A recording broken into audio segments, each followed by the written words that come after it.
Welcome to the Alameda County Bar Association and the Love Thy Lawyer podcast. Today, we welcome Nabiel Ahmed back to the podcast. No one has appeared on the Love Thy Lawyer podcast more often than Nabiel. He was my first guest, and then he and his identical twin brother did a roundtable where we did a compare and contrast of Bay Area county legal systems. Nabiel is the owner and operator of a solo practice based in Alameda County, and he is a member of the ACBA. He has substantial experience defending criminal defendants in all stages of the proceedings, and he is expanding his practice into some other relevant areas. Nabiel Ahmed, welcome back to Love Thy Lawyer and the Alameda County Bar Association. Well, Louis, thank you for having me back again, and just so happy to be here. It's always good to see you. We have certainly discussed this before, but for anyone who doesn't know you, tell us a little bit about where your office is and what type of practice you have. Well, I am considered as a East Bay criminal defense attorney, and I have offices out of Oakland and San Ramon. And I am still currently primarily residing out of the San Ramon office. I do my practice areas, most of my work out of these two counties, Alameda and Contra Costa County. What have you noticed is different about Alameda County versus Contra Costa County in terms of the practice? Right now, the use of remote proceedings in criminal cases is a major distinguishing factor between the two counties. Contra Costa County primarily being mandatory in-person proceedings on most criminal matters, Alameda County being more flexible with the use of remote proceedings for the more routine types of court appearances in criminal cases. Which do you prefer? To be honest, as a criminal defense practitioner, remote proceedings are great, but the truth is you need to be in person in order to effectively represent your client, advocate for your client. To get things done, you must be in the courthouse working with your colleagues. And it's always best to be doing that on a consistent basis. So there are plenty of benefits to these remote proceedings and to the greater use of our meeting conferencing technologies. But getting things done happens in court a lot. Of course, it does happen offline as well, and that's certainly nice. But you really have those powerful moving moments in person. I think there's a certain benefit in terms of talking to the DA and or the judge in person if you're there in court.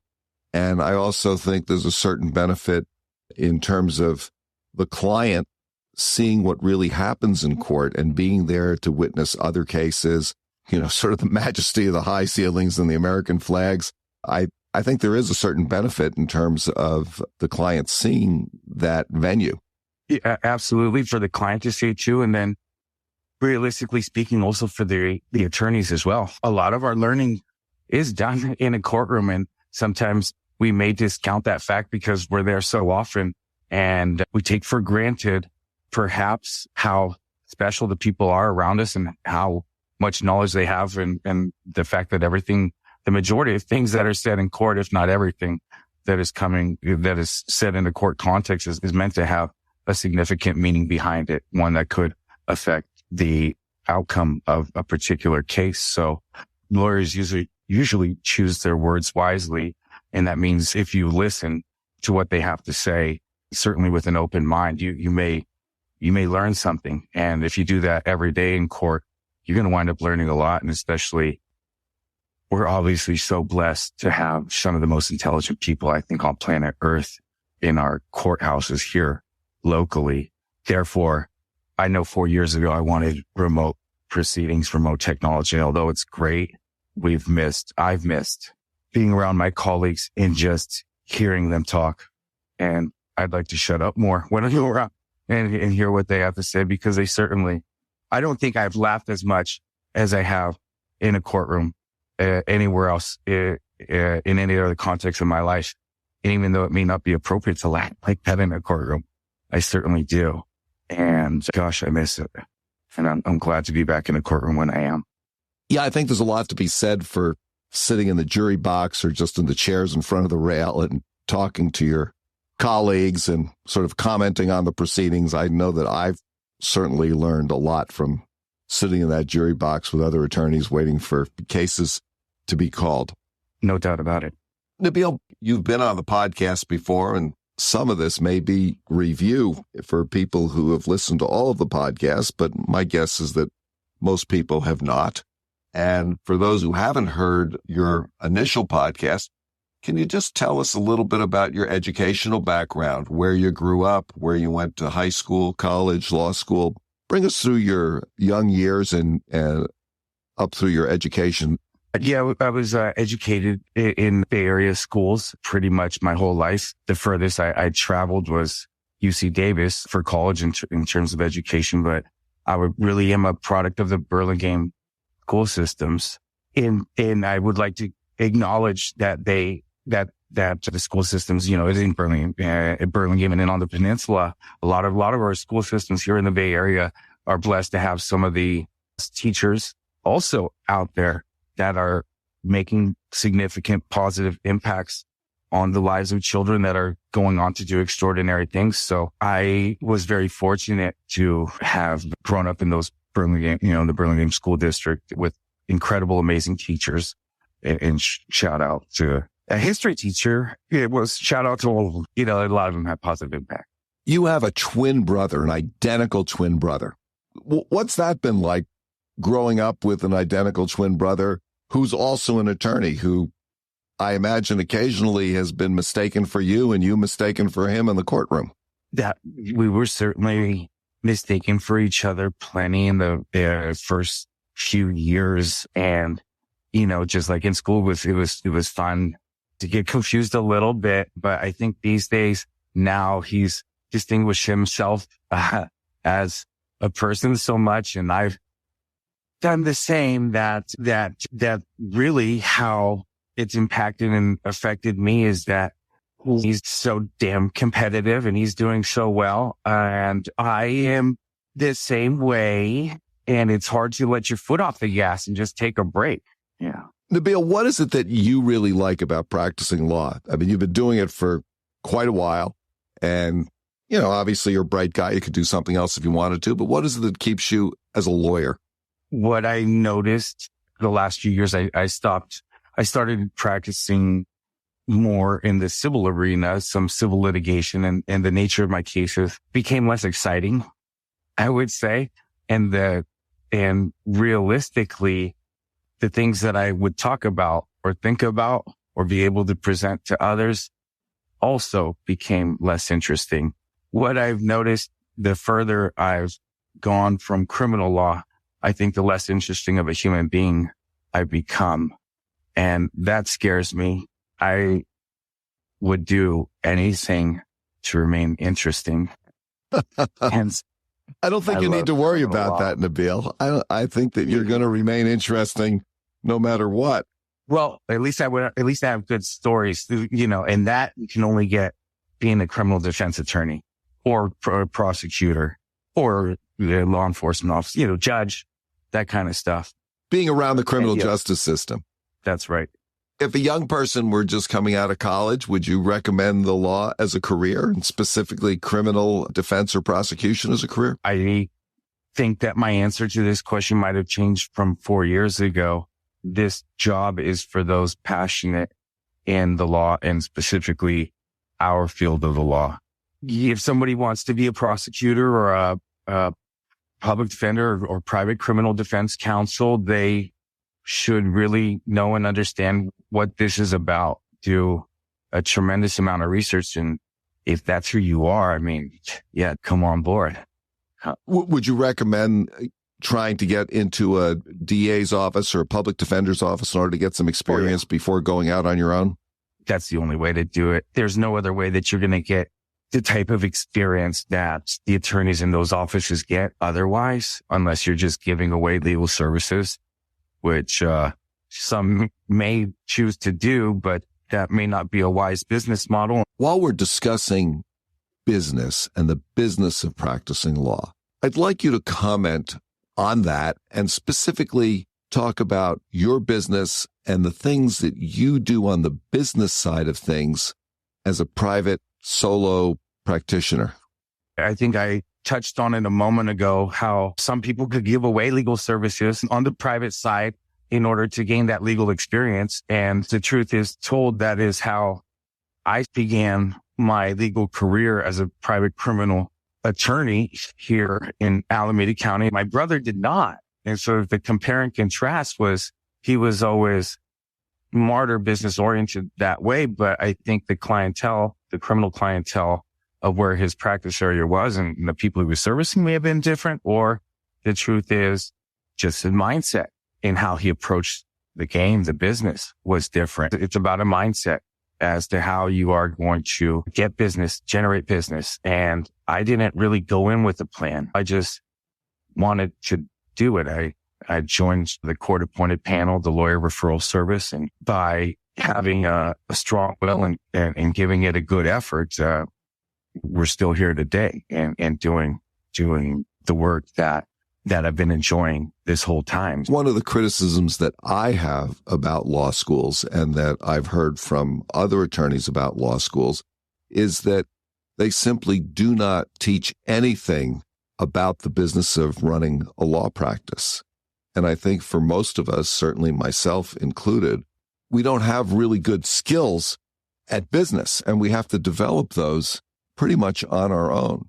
And I'm wondering what sort of skills you've developed as a legal business person and what tools you use in your practice that have helped you along the way.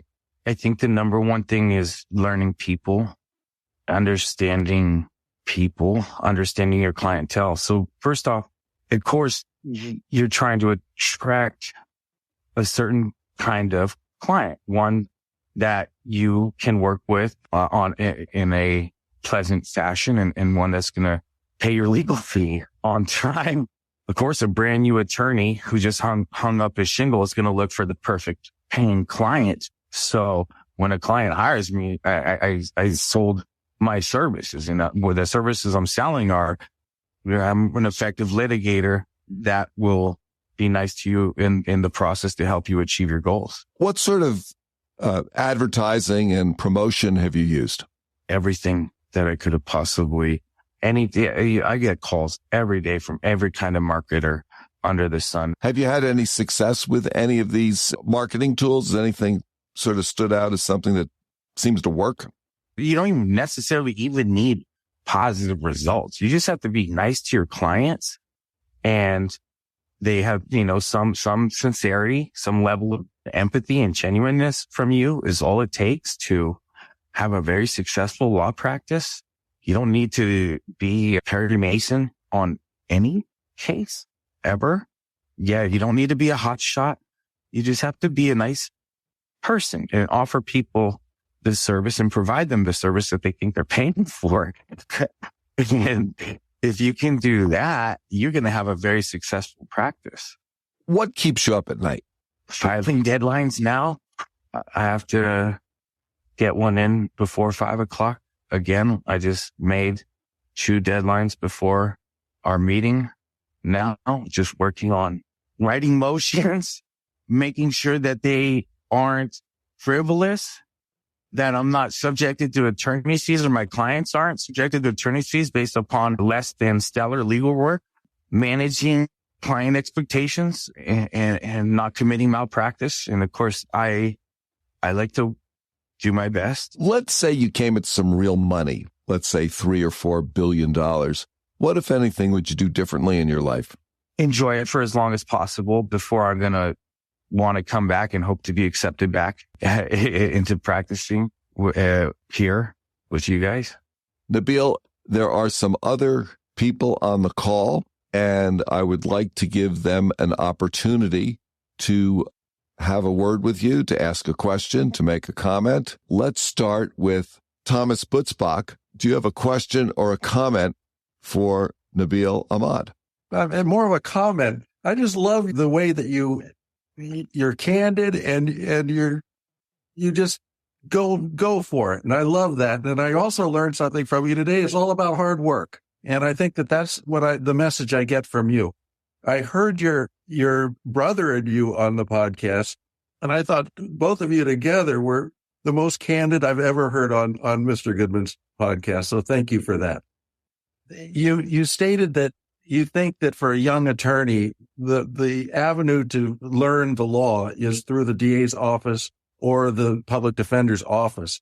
My question is, can you get the expertise in a private law firm?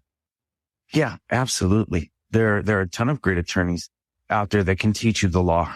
If you happen to be in a position where someone is willing and able to provide you with that guidance, I've seen that a lot. And I think that's great. I love that. You can certainly get that expertise through a private defense bar as well. 100%, Mr. Busbach. Yes. Stephen Richardson, do you have a question or a comment for Nabiel? As someone who's probably a little bit older than you, but is actually changing careers from tech to law, since my once great tech career in tech was imploded. It's interesting. I thought you put it really well, where to seek out kind of as they're starting out. Stephen, are you currently a lawyer? No, I'm currently in law school, and I'm looking to be a paralegal. Where are you going to law school? So I'm doing online, Concord Law. And you're a member of the Alameda County Bar Association? I am. And Contra Costa. And Contra Costa. Great. Well, I think that's fantastic, because I think, as Nabiel would tell you, and certainly as I would tell you, networking and meeting people in person and online are great ways to launch a career. Yes, 100% agree. Well, thank you for joining us. Sin, are you there? It's always fun talking to you. Thank you, Nabiel, for describing how your criminal practice is. I have to go back into law myself. And I loved what you said about, how you wouldn't be an interesting person if you didn't have those criminal stories. And I remember all those stories, and it gives you that certain stature and stuff. And I took it as a warning, what you said about civil law, that I might become a boring person. Yes. So my question is, now I have like a little bit of an issue going into criminal law, because the way that I learned it was you have to court the criminal families in order to get those clients. And is that what you do to get your business? You court the criminals and get right in there? I did. And then, I've also spent hundreds of thousands in marketing over all these years, at least 15. So I don't think the marketing is, for me, how the business was generated, to be completely honest. I think it was the boots on ground effort that has generated the clientele for me this whole time. So now that I went remote, it's boots off ground, and I've had some of my best months. I had my best year this past year, but I don't like feeling so far away from the courts and the action and everything. So that's just my 2 cents there. So let me follow up on that question. And so how are you using that same approach to get your civil clients? People call you, it's like when you're trying to play darts, you're not always hitting bullseye. You're catching other things. And so when you try to advertise, I'm a criminal lawyer, I get people that call me for probate. I get just randomly, hey, they call you, hey, do you do this? Do you do that? You have also your criminal clients that get into car accidents, and they're filing, and they're filing personal injury lawsuits, getting monies. That's why I said you have to know people. And if you just listen, if you know who you're dealing with and what their common problems and concerns are, certain types of people, certain business owners, right? If you get the grocery store guy, he's probably going to get in trouble for certain things, and you could help him in areas, whether it's an administrative proceeding that's not necessarily criminal per se, but it's not a terribly complicated collateral subject area that may be quasi-criminal in nature. And so if you just branch out and you're willing to explore and help your clients in the areas that they need, and of course you have to be willing to do the work, the studying to learn a subject area, but if you have an interest and you're willing to do the work and of course you listen to your clients and they express the need, you say, yeah, hey, I could do this. And you have a bar card. You have your own office. You're a lawyer. You say you have malpractice insurance. Yeah, go ahead. Go do it. Go do it at your own risk. And then stay up at night about it, thinking about it as to what could go wrong. Okay, thank you, Sin. I really appreciate your questions. Can I ask a real quick follow-up question? Yes, Stephen Richardson with a follow-up question, please. So when you were saying like court, the criminal families or whatnot, what do you mean? So just speak, and not understanding. So, let's say it's a criminal matter. How would I know about you? Or what do you mean like court? Your AT&T phone guy who comes to your office and installs your phone line when you put your sign on the door that you're a criminal lawyer. You say, hey, I'm a criminal. The guy may say, hey, what do you do? What's going on here? You're like, oh yeah, I just opened up my office. So I'm going to be a criminal lawyer. And they might look at you, depending on who and what you are, you tell them what you do. And of course you say, do you have anybody that needs me, take my business card, please call me. And,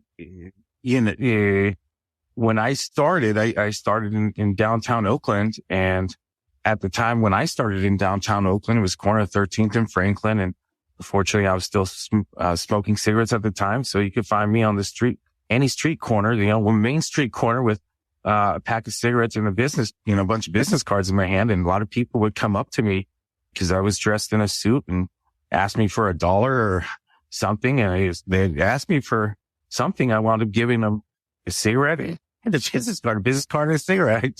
I told my wow. Okay. So you really meant old school. Wow. I was old school word of mouth. Okay. Yeah. And I'm not recommending that to anybody. And that's why when I have, people trying to be interns and work for me or tell you there's no positions here because we can't teach. You can't teach that, you can't put that on to anybody else. You can't encourage that to somebody else to do that, to make it succeed if that's necessary. So. Right. Thank you. And these young people these days, they're not smoking anymore. Yeah, I know. I mean, so you have to have a different angle. I can't help you with that right now. Well, Nabiel, you've certainly always had a different angle on things. That's why I always enjoy talking to you. If somebody wants to get in touch with you, what's the best way to do that? Visit my website at www.eastbaylawpractice.com. That's www.eastbaylawpractice, all one word, .com. Is that correct? Yes. All right, good. And I also assume that if we just Google Nabiel Ahmed, attorney, that we will be able to find you there as well. Is that correct? Yes. And I get my Google search history, and no matter how you spell it, I will come up. So go ahead, everybody. Nabiel Ahmed in Google. I'll find it. You'll find me. Nabiel, is there anything else that you'd like to talk about? Anything that we haven't discussed that you'd like to touch on? No, I think I've shared too much already, Louis. But thank you for hearing it and bearing with me on it. So, Nabiel Ahmed, on behalf of the Alameda County Bar Association, the people who have joined us on this call, and myself, thank you so much for joining us today on the Love Thy Lawyer podcast and the Alameda County Bar Association podcast. It's been a pleasure to talk to you. Thank you, sir. Take care. That's it for today's edition of Love Thy Lawyer in collaboration with the Alameda County Bar Association. Please visit the lovethylawyer.com website where you can find links to all of our episodes.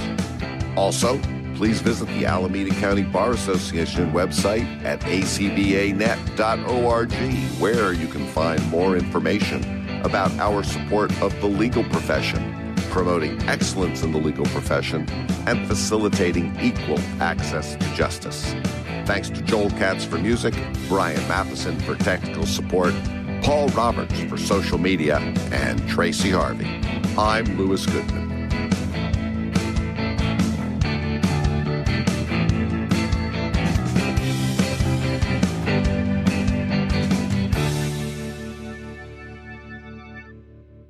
I might have forgot your question, Lou, but I hope I answered it.